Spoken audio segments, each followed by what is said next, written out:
अस्सलाम वालेकुम जी।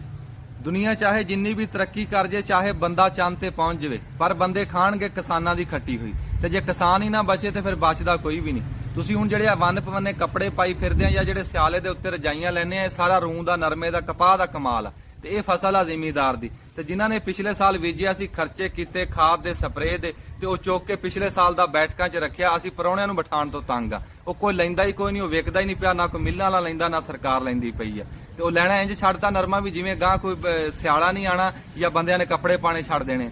2-2 4-4 ਕਿੱਲੇ ਦੇ ਜ਼ਿਮੀਦਾਰ ਆ ਜਿਨ੍ਹਾਂ ਨੇ ਕੋਈ ਖੁਸ਼ੀ ਗਮੀ ਕਰਨੀ ਹੁੰਦੀ ਆ, ਕੋਈ ਧੀ ਪੁੱਤ ਦੀ ਸ਼ਾਦੀ ਆ, ਤੇ ਕੋਈ ਉਹ ਜੇ ਫਸਲ ਹੀ ਅੜ ਜਾਵੇ, ਵਿਕੇ ਹੀ ਨਾ, ਘਰ ਪਈ ਰਵੇ, ਤੇ ਸੋਚੋ ਜ਼ਿਮੀਦਾਰ ਦਾ ਕੀ ਬਣੂਗਾ। ਮੈਂ ਤਾਂ ਸਰਕਾਰ ਨੂੰ ਕਹੂੰਗਾ ਵੀ ਜਿਹੜੇ ਨਰਮੇ ਦੇ, ਕਪਾਹ ਦੇ ਕਾਸ਼ਤਕਾਰ ਆ, ਇਹਨਾਂ ਦੀ ਕੋਈ ਅਮਦਾਦ ਕਰੋ। ਇਹਨਾਂ ਕੋਲੋਂ ਨਰਮਾ ਨਹੀਂ ਖਰੀਦਣਾ, ਇਹਨਾਂ ਦੀ ਵੈਸੇ ਅਮਦਾਦ, ਇਹਨਾਂ ਦੇ ਧੱਕੇ ਤੋਂ ਇਹਨਾਂ ਦੀ ਜੇਬ 'ਚ ਪਾ ਦਿਓ ਜੇ ਨਹੀਂ ਲੈਂਦੇ ਤਾਂ। ਆ ਦੁਨੀਆਪੁਰ ਤੇ ਲੋਧਰਾ, ਮੁਲਤਾਨ ਤੋਂ ਲਾ ਕੇ ਸਾਰੀ ਪੱਟੀ, ਫੋਟਾਬਾਦ, ਹਰੂਨਾਬਾਦ, ਮਰੋੜ, ਸਾਰਾ ਨਰਮਾ ਉਦਾਂ ਹੀ ਘਰਾਂ ਦੇ ਵਿੱਚ ਪਿਆ, ਵਿਕਿਆ ਹੀ ਕੋਈ ਨਹੀਂ। ਹਾਂਜੀ, ਜ਼ਿਮੀਦਾਰੇ ਦਾ ਤਾਂ ਉਹ ਹਿਸਾਬ ਬਣਿਆ ਪਿਆ ਵੀ ਜਿਵੇਂ ਰੇੜੇ ਦਾ, ਗੱਡੇ ਦਾ ਹੁੰਦਾ ਸੀ ਵੀ ਗਾਂ ਨੂੰ ਹੋ ਗਏ ਦਾਬੂ ਹੋ ਗਿਆ, ਪਿਛਾ ਨੂੰ ਹੋ ਗਏ ਤੇ ਅਲਾਰੂ ਹੋ ਗਿਆ। ਹਾਂਜੀ, ਇੱਕ ਫਸਲ ਕੋਈ 4 ਆਨੇ ਦੰਦੀ ਆ, ਦੂਈ ਉਹ ਬਰਾਬਰਾਂ 'ਚ ਕਰਕੇ ਚਲੀ ਜਾਂਦੀ। ਹਾਂਜੀ, ਤੇ ਉਹ ਇਹ ਐਤਕੀ ਅਸੀਂ ਲਾ ਬੈਠੇ ਆ, ਗਲਤੀ ਹੋ ਗਈ, ਅਗਾਂ ਤੋਂ ਨਹੀਂ ਲਾਂਦੇ ਨਰਮਾ। ਹਾਂ, ਉਹ ਜਿੱਦਾਂ ਕੋਈ ਜ਼ਿਮੀਦਾਰ ਦੇ ਡੰਗਰ ਛੁੱਟਿਆ ਤੇ ਮਸੀਤੇ ਜਾ ਵੜਿਆ, ਮੌਲਵੀ ਸਾਹਿਬ ਲਾਂਭਾ ਲੈ ਕੇ ਆ ਗਏ ਤੇ ਲੜ ਪਏ ਵੀ ਉਹ ਤੈਨੂੰ ਪਤਾ ਨਹੀਂ ਲੱਗਦਾ ਮਸੀਤ ਦੀ ਬੇਦਬੀ।